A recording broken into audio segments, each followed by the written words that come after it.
Welcome to செட்டியாரமாசமையல். இன்றைக்கி செட்டியாரமாசமையலில் கொத்தமல்லி சட்னி தான் செய்ய போகிறோம். கொத்தமல்லி சட்னி எல்லோரும் செய்கிறது தான். இதில் என்ன ஸ்பெஷல்னாக்கா, நான் செய்கிறது கொஞ்சம் ஸ்பெஷலாக தான் இருக்கும். நான் ஒரு 2 டைப் இல்லை 3 டைப்பில் செய்வேன். அதாவது இட்லி தோசைக்கெல்லாம் வந்து ஒரு டைப்பு, அதே மாதிரி ஸ்நாக்ஸு பஜ்ஜி போண்டா அதுக்கெல்லாம் வந்து ஒரு டைப், அது அப்படின்ற மாதிரி வந்து நான் செய்வேன். நான் இப்போ வந்து இட்லி தோசைக்கு உண்டான அந்த சட்னி வந்து எப்படி செய்யலாம்னு பார்க்கலாம்.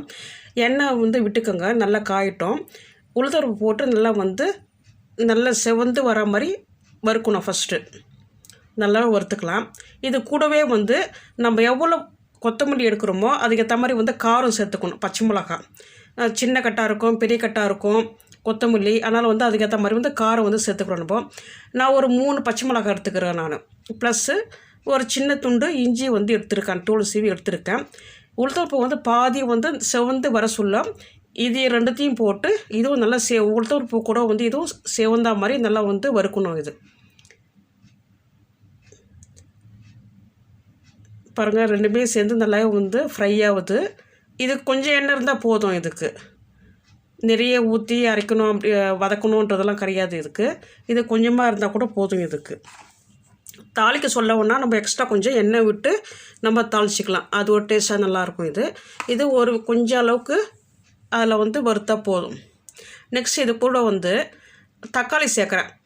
தம்ப்நெயிலே பார்த்துருப்பீங்க, கொத்தமல்லி சட்னி அரைக்க சொல்ல வந்து இது சேர்த்தா நல்லாயிருக்கும் சொல்லிட்டு நான் எப்பவும் வந்து தக்காளி சேர்ப்பேன். ஒரு பெரிய தக்காளி வந்து சேர்ப்பேன் நான். ஏன்னா அந்த டேஸ்ட் வந்து அவ்வளோ நல்லாயிருக்கும். இது புதினா சட்னி செய்ய சொல்ல கூட வந்து இது மாதிரி செய்வேன், நான் தக்காளி சேர்ப்பேன். அதுவே வந்து புளியை வந்து கொஞ்சம் கம்மியாக போட்டுப்பேன் நான். எக்ஸ்ட்ரா வந்து போடுறத விட வந்து தக்காளி கொஞ்சம் புளிப்பு, நாட்டு தக்காளி கொஞ்சம் புளிப்புலிங்களா, அதனால் வந்து இந்த புளி கொஞ்சம் வந்து கம்மியாக சேர்த்துப்பேன் நான். இதுவும் போட்டு அந்த நல்லா வந்து ஃப்ரை ஆகணும். அந்த உளுந்து கூடவே வந்து நல்லா ஃப்ரை ஆகணும், நல்லா ஸ்மாஷ் ஆகணும் நல்லா. ஆனாக்கா ரொம்ப நல்லாயிருக்கும். இது கூட வந்து தேங்காய் திருவல் எவ்வளோ போகிறோமோ அதை வச்சு கூட வந்து நீங்கள் இந்த இஞ்சி காரம் மிளகாய் காரம் வந்து நீங்கள் அதிகம் பண்ணிக்கலாம். இது சட்னி வந்து கொஞ்சம் கலர்ஃபுல்லாக வரும். ஏன்னாக்கா வந்து நம்ம பச்சை மிளகாய் சேர்த்துருக்கோம், நம்ம ப்ளஸ்ஸு தேங்காய் வந்து கொஞ்சம் அதிகமாகவே சேர்த்துருக்கோம். இந்த மாதிரி தேங்காய் வந்து நல்லா வந்து ஃப்ரையாக சொல்ல ஒரு ஈவினிங் வேரில் கூட வந்து ஒரு சாயந்தர நேரத்தில் கூட சட்னி நல்லாயிருக்கும். காலையில் செஞ்ச சட்னி வந்து ஈவினிங் ஒரு 3 மணி 4 மணி கூட வரைக்கும் ரொம்பவே நல்லாயிருக்கும். ஊச வாசனை வராமல் இருக்கும். அது நெக்ஸ்ட்டு கொத்தமல்லி வந்து சேர்க்கணும். கொத்தமல்லி வந்து அந்த காம்பு எல்லாமே வந்து எடுத்துட்டு சேர்க்கணும். இது நல்லா பிழிஞ்சு, இது ஒரு கட்டு கொத்தமல்லி.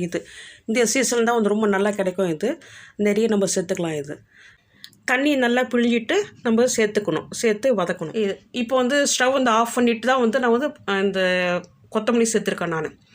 ஏன்னா வந்து கொத்தமல்லி வந்து நான் ஃப்ரை பண்ணலை. நான் இந்த இருக்கிற சூட்டுலேயே வந்து கடாய் சூட்டுலேயே வந்து கொத்தமல்லி வந்து வதங்கினா போதும். நான் ஸ்டவ் ஆஃப் பண்ணிவிட்டு தான் வந்து கொத்தமல்லி போட்டிருக்கேன். ப்ளஸ்ஸு உப்பு போட்டிருக்கேன். அது கூட கொஞ்சம் டேஸ்ட் நல்லா கூட்டி தரத்துக்கு சர்க்கரை ஒரு 1/4 ஸ்பூன் எடுத்திருக்கேன். அதிலே கொஞ்சம் தான் போட்டிருக்கேன் நான். அவ்வளோ நல்லாயிருக்கும். இது சாப்பிட்றதுக்கு அவ்வளோ நல்லாயிருக்கும். கடைசியாக வந்து பச்சை பூண்டு ஒரு 2 பல் 3 பல் இது எண்ணெயில் போட்டு வதக்க வேணாம். இது கடைசி அரைக்கிறதுக்கு முன்னாடி மிக்சியில் போகிறதுக்கு முன்னாடி கூட நம்ம பச்சையாக உரித்து போடலாம். 2 பல் 3 பல் அந்த டேஸ்ட்டை வந்து அவ்வளோ நல்லாயிருக்கும். இது எல்லாம் இதுதாங்க. இது நம்ம எல்லாம் வதக்கியாச்சு. இது ஆறட்டும். மிக்ஸி ஜாரில் வந்து நம்ம மாற்றிக்கலாம். நம்ம இதே வந்து ஒரு பஜ்ஜிக்கு செய்கிற மாதிரி அப்படின்னாக்கா வந்து புளிக்கு பற்றி லெமன் சேர்க்கலாம். லெமன் ஒரு 1/4 மூடின்ற மாதிரி நம்ம வந்து அதோடைய சாறு சேர்த்துக்கலாம். அது ஒரு டேஸ்ட்டாக நல்லாயிருக்கும். இல்லை ஆறிட்டப்புறம் கூட வந்து மிக்ஸியில் போட்டு அரைக்கிறதுக்கு முன்னாடி வந்து தயிர், கட்டியான தயிர், இந்த ஒரு நாள் புளிச்ச தயிர் ஒரு 2 ஸ்பூன் போட்டாக்கா அது ஒரு டேஸ்ட்டாக இருக்கும். அதெல்லாம் வந்து இட்லி தோசைக்கு நல்லா இருக்காது.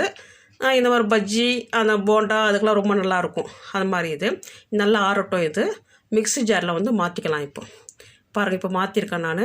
இது தேவையான தண்ணி ஊற்றி அரைக்க போகிறேன். இப்போ அரைச்ச அப்புறம் வந்து உப்பு கொஞ்சம் எக்ஸ்ட்ரா கொஞ்சம் போட்டேன். ஏன்னா உப்பு வந்து பத்தாத மாதிரி இருந்தது. இப்போ உப்பு போட்டிருக்கேன் நான். இது வந்து இதுதான் இது அரைச்சது. இது இன்னும் வேணால் கூட நைஸாக கூட நீங்கள் அரைச்சிக்கலாம். நீங்கள் இப்போ தாளிப்பு ரொம்ப சிம்பிள் தான். இது எண்ணெய் கொஞ்சம் அதிகமாக விட்டுருக்கேன் நான்.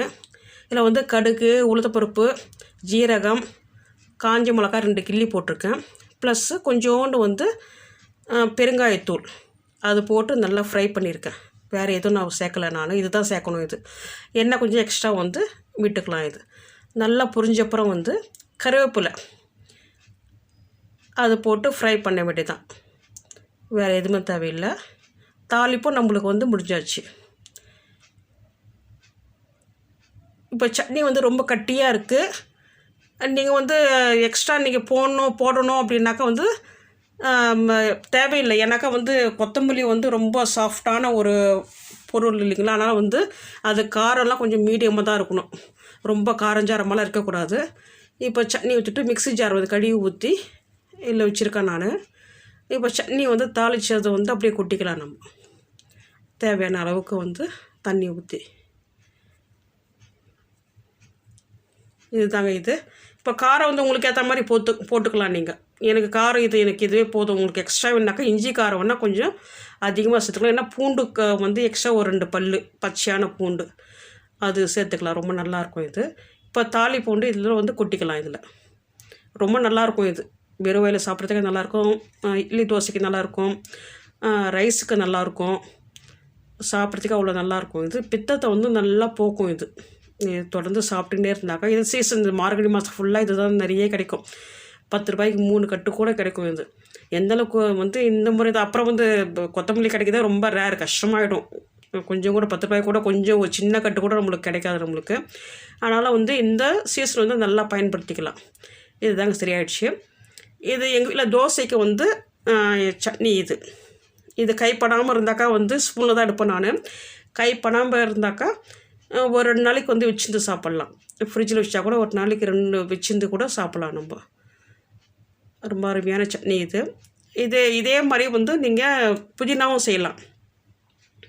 புதினாவும் இதே மெத்தடில் செஞ்சாக்கா அதுவும் நல்லாயிருக்கும். அதுவும் வதக்க தேவையில்லை. ஸ்டவ் ஆஃப் பண்ணிவிட்டு அப்புறம் வந்து அந்த புதினாவை வந்து அலசின புதினாவை வந்து போட்டு அந்த கடாயோட சூட்டுலேயே வந்து அது வதக்கி அது எடுக்கணும். அது பச்சை மாறாமல் இருக்கும், அந்த கலர் மாறாமல் அந்த ஃப்ளேவர் வந்து அப்படியே இருக்கும்.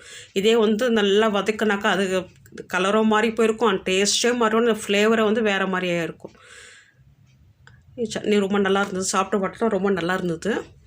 தோசை எங்கள் வீட்டில் வந்து தோசை வந்து நல்லா மெலிசாக வந்து சுட்டிருக்கேன் பாருங்கள்.